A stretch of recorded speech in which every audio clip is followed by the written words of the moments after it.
back. So now we want to implement the search algorithm, binary search algorithm, without rewriting the entire list again and again. Well, here is a better approach, by the way, and that is the following. Okay, you introduce two more parameters, not just the lexicon and target, but a start number and a stop number. Default setting, start is 0, stop is none. Okay, what good is this? Well, if stop is none, you're done. Stop is length of lexicon. Okay, you have fed it nothing, give it length of lexicon. If start is greater equals stop, that is you have ended the search. Okay, return false. Otherwise, middle index is start plus stop floor division 2. Okay, you understand what this is doing? We are not rewriting the entire list or half the list again and again, but instead we are asking the search to look at the index start and end at the index stop. In other words, we are not changing the list at all. We are only changing the indices through which target is going to be searched. Okay, so this is a big advantage. If the target is the middle index lexicon, you're done. Otherwise, your target is less than the middle index item of lexicon. So search in the same lexicon with the same target, the same start, but the stop is now middle index. If your target is bigger than the middle index lexicon, then here, search in the same lexicon with the same target, but your start index is one higher than the middle index and the stop index continues to be the same. That is, so in other words, you are searching within the same lexicon. Okay. So passing a reference to the list is quite efficient as it does not involve copying the object. We use indices, start and stop. Note, the idea is the same as in the previous case, but we save time by simply not copying sublists. So here is the trace algorithm, right? You're looking at F in this lexicon from 0 to 0, 1 to 5. Okay? It fails. So now you're looking from 0 to 3. You see?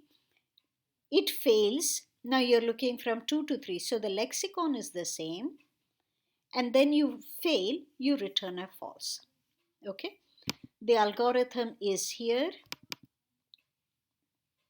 Okay? I'm here including the print statement to trace it. Let's run it. Okay? So now run the search algorithm on a list, on a lexicon. Let's say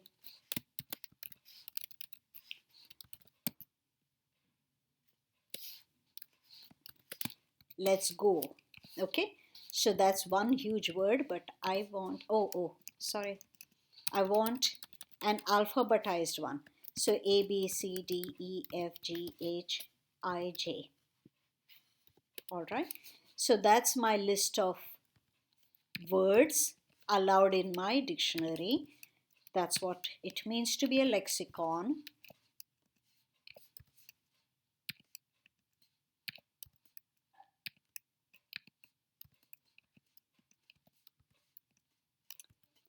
I understand it's quite boring to see somebody create a list, but anyhow, so this is your list of words, allowed words, and we are searching for the letter F. Okay, and we are going to use this improved search algorithm.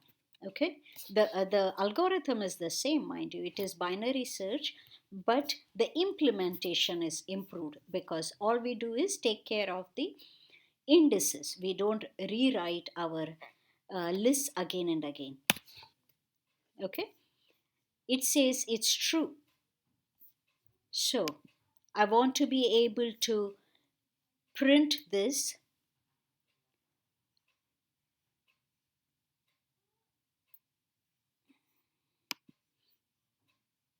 Oh, it was just the very first item. So let me, that's why it took only one step. So suppose I don't take F, I choose, look for A.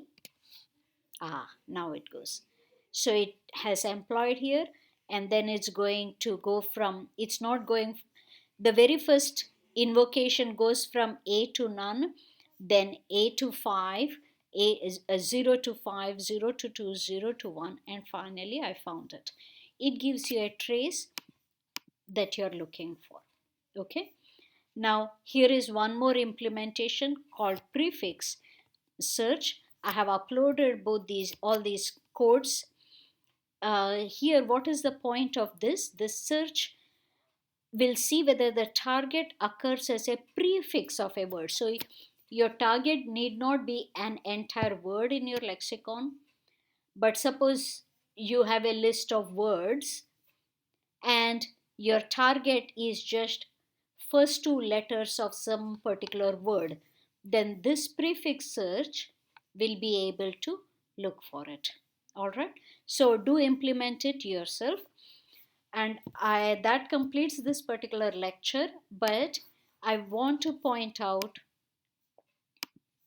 certain file, Fibonacci and questions file.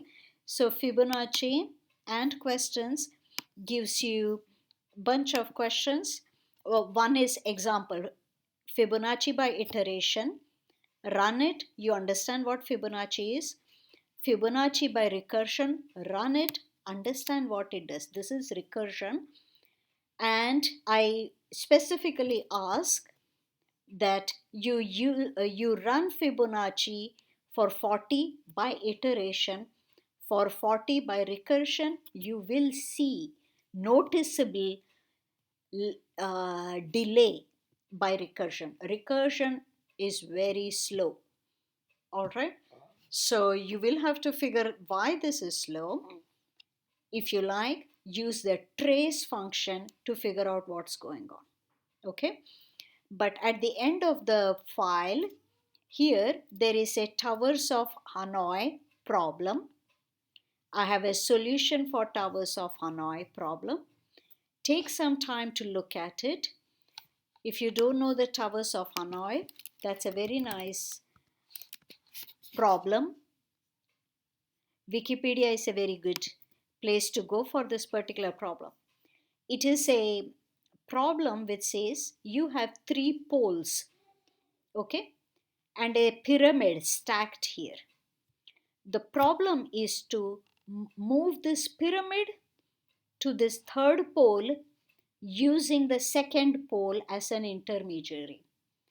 So, what is the process though? What are the rules of the game? I can only move one disk at a time, but I cannot place a larger disk on top of a smaller disk.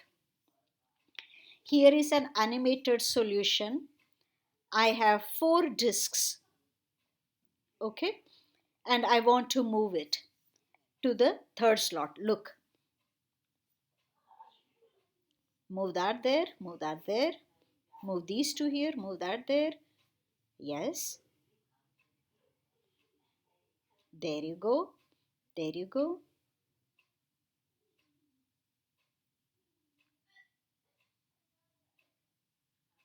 Finally, you understand? Here is another nice animation. Let me start here.